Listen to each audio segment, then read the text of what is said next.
তারপর আবার আরেকদিন স্বপ্নে দেখলাম যে একটা ফার্মের মুরগি সুলা জব করা পলিথিনের ভিতরে বইরা আমার ঘরের দরজা, আমি মানুষের ঘরে কে লুকাইছি, সেই ঘরের দরজার সামনে আমার বড় ভাই মমিন দাঁড়াই আছে একটা মুরগি সুলা মুরগি নিয়ে। আমার আত্মা ছটফটাইতেছে, আমি মানুষের খাটের তলে গিয়ে লুকাইছি। এই স্বপ্নটাও দেখা আমি মানে কইয়া হে আল্লাহ কি দেখলাম ঘুম ভাঙ্গা। তারপরে আবার স্বপ্নে দেখলাম একটা বিড়াল কান্না করতে করতে সাদা টলমলা বিশাল বড় নদীর পানি, সেই পানির মাঝখানে গিয়ে ঝাঁপায়া পইরা গেলো কান্না করতে করতে, বিড়ালটা আর উঠে আসতে পারলো। তখন বলি হে আল্লাহ আমি কি স্বপ্নে দেখলাম।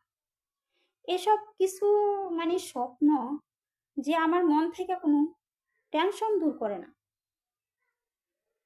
তারপরে আরেকদিন স্বপ্নে দেখলাম যে আমাকে সবাই বলতেছে জন্না তুই এখান থেকে পলায়া যা, পশু পাখি মানুষ দুনিয়ার জীবিত মানুষ এবং মৃত মানুষ সবাই বলতেছে জন্না তোর জীবন বাঁচা এখান থেকে পলায়া যা, তোর ভাই বোনের কাছ থেকে পলায়া যা। হে আল্লাহ আমি এগুলো কি স্বপ্নে দেখি, কিন্তু এই স্বপ্নতে আমি কোনো সতর্ক হইতাছি না।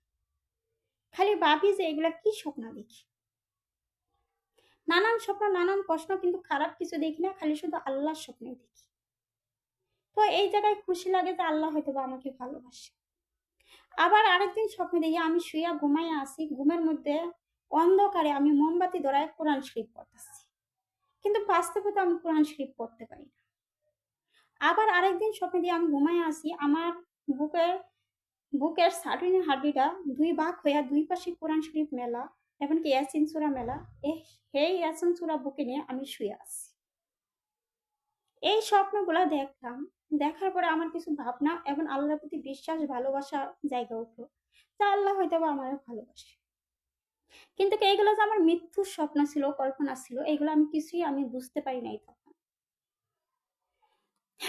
তারপরে একদিন আমি অফিস থেকে আসি, আমার বড় ভাবি আমেনা এবং বড় ভাবি সাবিনা, বড় বোন ঝরিনা আমাকে বলে চল না তোর যে স্বর্ণ স্বর্ণ গয়নাগুলো আছে এগুলো আমাদেরকে দে, আর তোর কাছে যে চাকরি করার টাকা জমানো আছে এগুলো আমার কাছে দে, তোর ফোনটাও আমাদের কাছে দে। আমি বলতেছি তোমরা এগুলো কেন চাইতেছো, তোকে আমরা সাজাবো, সাজাবো ভালো কথা গয়না দিয়ে, কিন্তু টাকা কেন চাচ্ছ, ফোন কেন চাচ্ছ, আমি ফোন দিব না। তো ঠিক আছে ফোন না জাস্ট টাকাটি দে, গয়নাটি দে।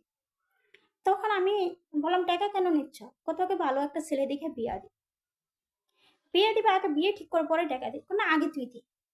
তখন আমি এই গয়না আর টাকাগুলা আমার বড় ভাবি আমেনা এবং বড় ভাবি সাবিনা, বড় বোন ঝুরিনার কাছে দিয়া দিই।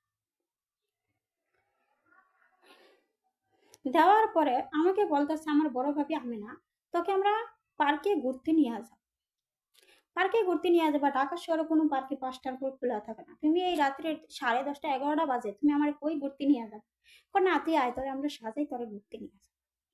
তখন এই কথা বলে আমার বড় ভাবি আমেনা, বড় ভাবি সাবিনা, বড় বোন জরিনা আমাকে সাজাইতে শুরু করলো ইমিটেশনের গয়না দিয়ে। সাজানোর পর রাত্রের 12:30 1টা সবাই যখন ঘুমায় গেছে, গভীর রাত, আগে যে জায়গায় আমরা বাড়া থাকতাম সেই জায়গাটাতে আগে বেশিরভাগ জঙ্গল ছিল, দুই একটা বাড়ি ছিল, ওই দুইটা বাড়ি ওদের হাতের দখলও ছিল, আমার ভাই ভাবিদের হাতে ছিল, ওরা কিছু টাকা ওদেরকে দিলে ওরা ওদের মতন কাজ করে, ওরা কাউকে কিছু বলে না। সো রাত্রের 1টার দিক একটা গাড়ি নিয়ে আসলো, প্রাইভেট কার বড় গাড়ি, কালো গ্লাসের। সেই গাড়ির ভিতরে আমার উঠে আমার ভাই ভাবি এমনকি আমার ভাইয়ের শালা সম্বন্ধী, আমার ভাই আলমের শালা সম্বন্ধী কাদির করিম রহিম, আমার ভাই এবং আমার ভাবি আমেনা, আমার ভাই আলম, আমার বোন জরিনা, বোন জামাই এবং আমার ভাই আমিন, আমিনের শ্বশুর শাশুড়ি, আমার ভাবি সাবিনা, এগুলো সবাই সেই গাড়িটাতে উঠলো, একটা গাড়িতে এতগুলো মানুষ উঠলো এবং আমাকে উঠাই। তখন আমি বলতেছি আমার কই নিয়ে যাইতেছে, চুপ কর কোনো কথা কবি না, যখন আমাদের এলাকাটা সারাইছি তখন কোনো কথা কবি না, চুপ কর। আমি একটা হতাশাত পড়ে গেলাম যে এরা তো আসলে আমাকে মানসিক ভাবে কোনো আদর করে না, কিন্তু যে কোনো একটা কিছু ক্ষতি করবে। আমি আমার টেনশন আমার দূর হইতেছে না যে ওরা আমাকে কই নিয়ে যাইতেছে।